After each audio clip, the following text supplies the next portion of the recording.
Assalamualaikum warahmatullahi wabarakatuh. Pada kesempatan kali ini saya mau mencoba ya untuk melihat bentuk dari gelombang resistif, induktif, dan kapasitif, di mana beban tersebut sering kita jumpai di peralatan listrik yang ada di rumah kita atau yang biasa kita gunakan sehari-hari. Sebelumnya saya jelaskan dulu untuk beban resistif itu contohnya lampu pijar, heater, rice cooker, setrika, solder, dan lain-lainnya yang intinya terdapat elemen pemanas atau sifatnya dia resistif, penghambat arus ya.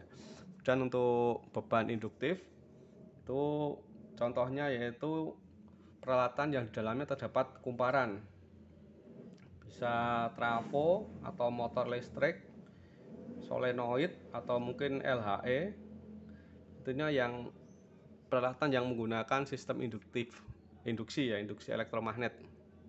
Dan untuk beban kapasitif itu beban yang sifatnya mempunyai kemampuan untuk menyerap energi listrik dalam waktu sesaat, contohnya kapasitor, di mana kapasitor itu sudah terpasang di setiap peralatan listrik yang ada di rumah kita. Contoh di kulkas, di AC itu sudah ada terpasang kapasitor, atau di kipas angin ya, itu biasanya sudah terdapat kapasitor.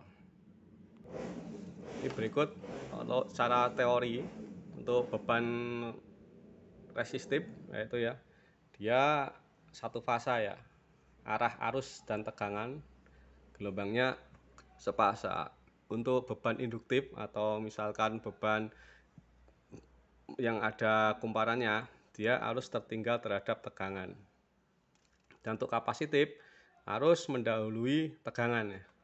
Nah, nanti pada kesempatan kali ini saya mau menunjukkan peralatan-peralatan yang ada di rumah kita. Akan kita lihat bentuk gelombangnya menggunakan ini benchmark tester ya, untuk tes electricity KWH atau energi listrik. Terus selanjutnya kita mau mencoba untuk beban resistif ya. Ini sebuah lampu pijar, di dalamnya ada elemen ya atau kumparan, ada elemen resistif ya. Kita coba colokkan ya.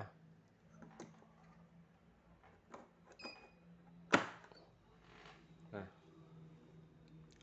jadi untuk beban resistif itu dia kalau kita lihat di sini daya nyata atau watt dengan daya semu VA itu hampir sama ya, karena tidak ada pergeseran antara arus dan tegangan. Jadi dia cos-P mendekati 1 ya, 0,9.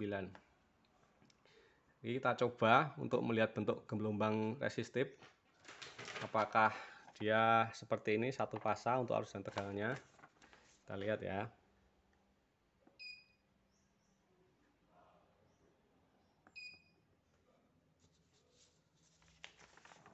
Nah, jadi untuk yang warna putih sama hijau ini berimpitan ya, satu fasa. Jadi tidak ada pergeseran antara gelombang tegangan dan gelombang arus. Di sini untuk beban lampu terbaca untuk dayanya, daya aktifnya 94 watt, daya reaktifnya 0 ya, karena dia tidak ada induktif ya, sifat induktif. Ini untuk cos-P-nya 0,9 mendekati 1, dan untuk sudutnya 0 ya. Sekarang kita akan mencoba untuk mengetes beban induktif, tampilannya seperti apa. Di sini saya menggunakan sebuah bor ya, bor induksi ya.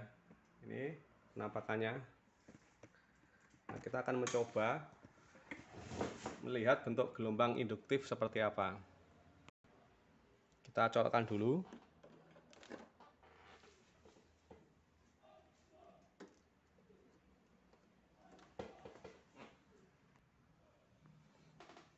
Ini masih kosong, kita nyalakan untuk bornya ya.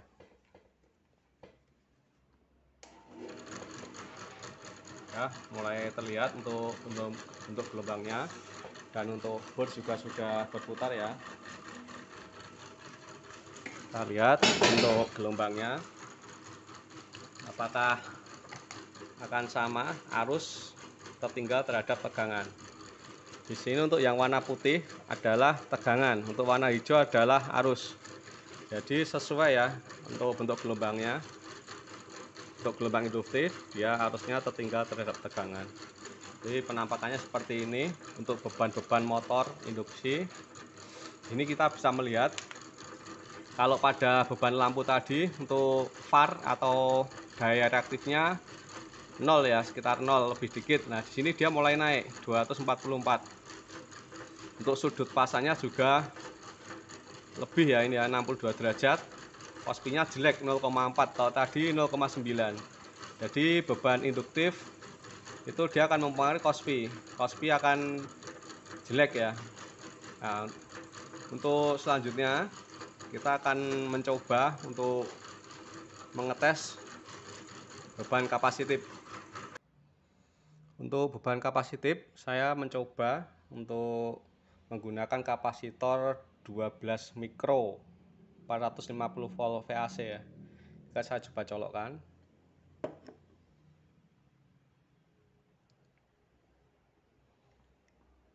Ini masih kosong ya.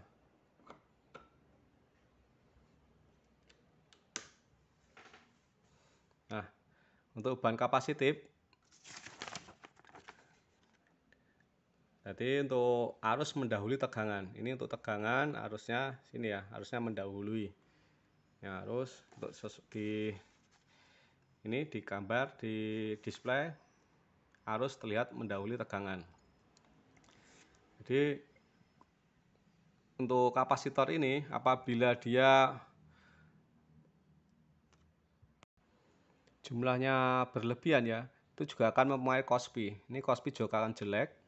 Harusnya kospi itu 0,85 sampai 0,9 atau 1 ya, mendekati 1, dia menjadi jelek karena terlalu berlebihan. Jadi juga akan mempengaruhi konsumsi untuk daya reaktifnya ya. Ini naik menjadi 181 minus.